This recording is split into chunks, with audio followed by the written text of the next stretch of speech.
Hola, mi nombre es Vivian Merla y en este video estaré resolviendo un problema de supermallas de la clase de análisis de circuitos eléctricos. Para comenzar el problema es importante identificar primero las mallas. En este problema se encuentran tres mallas, una malla, dos mallas y tres mallas, donde pasan tres corrientes diferentes.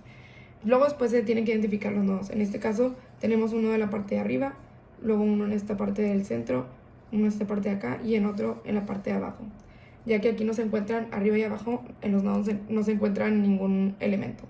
Para empezar el problema es necesario identificar cuál es la supermalla. Recordemos que la única restricción que nos pide al encontrar una supermalla es que dos mallas estén unidas mediante una fuente de corriente. Entonces se puede ver que en este caso la malla 1 y 1, por donde pasa la corriente I1 y la corriente I3, están unidas por la corriente de 3 amperes. Entonces lo que vamos a hacer va a ser identificar toda la malla y circularla para realizar el análisis. Una vez hecho esto, vamos a hacer el análisis de la supermalla por donde pasa la corriente I1 y la corriente I3. Para esto es necesario recordar las leyes de Kirchhoff, en donde la ley de Kirchhoff nos dice que las fuentes de voltaje de las dos mallas van a ser, la suma de las fuentes de voltaje va a ser igual a 0 en ambas mallas.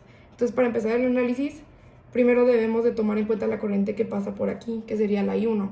En esta sube hacia la fuente de voltaje, recordando que como entra por el lado negativo, sería menos 8.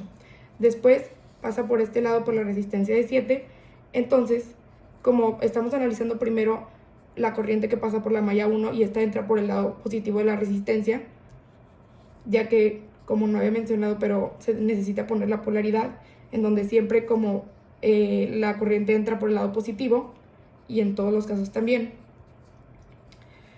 Como primero estamos analizando la corriente I1 que entra por el lado positivo, esta se pone por el lado positivo de la malla. Recordando que el voltaje es igual a la resistencia por la corriente, y en este caso la resistencia 7 es 7 y 1, ya que la resistencia, la corriente entra por el lado positivo, menos la corriente que entra por el lado negativo, que sería la I2. Y luego se sigue el mismo procedimiento con la resistencia 3, en donde ahora se analiza la corriente I3. Y como la corriente I2 va para este lado, se pone de forma negativa. Y ahora siguiendo por la resistencia 1, en donde nada más como pasa la corriente I3, se coloca de esta manera. Y ya vemos que no hay más elementos, entonces se pone igual a 0. Ahora se analiza la siguiente malla, que es la I2. Esta se analiza de forma individual, ya que ya tenemos encerrada como supermalla por donde pasa la corriente I1 y I3. Para la corriente I2, para la supermalla, primero empezamos de este lado, ya que la corriente sube de esta manera, que haciendo que 7, la resistencia, es, como estamos analizando esta, va a ser I2 menos I1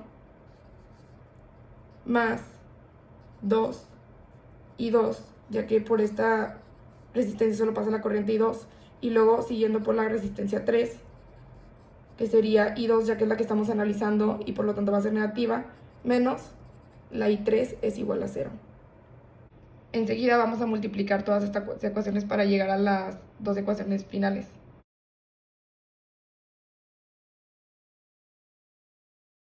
El siguiente paso es identificar los nodos en donde se unen los cables, que en este caso vendría siendo este nodo de acá y este nodo de acá.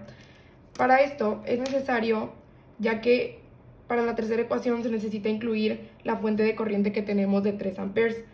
Para esto vamos a elegir el nodo en donde se encuentren la menor cantidad de corrientes, que en este caso sería el nodo de acá abajo, ya que por este nodo nada más pasa la corriente I3 y I1, mientras que aquí pasan las tres corrientes. Con este nodo vamos a recordar la ley de Kirchhoff, que dice que las corrientes son igual a las corrientes que entran son igual a las corrientes que salen. Para esto vamos a hacer un análisis de nodos en este nodo de este lado, recordando que entra la corriente de 3 amperes y la corriente de I3 y sale la corriente de I1. Finalmente, ya que tenemos las tres ecuaciones, se vamos a realizar una matriz con el fin de resolver las incógnitas de la corriente I1, I2 e I3.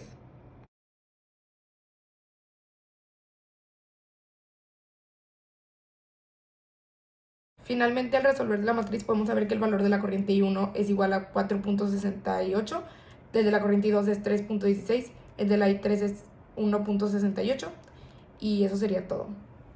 Muchas gracias por su atención.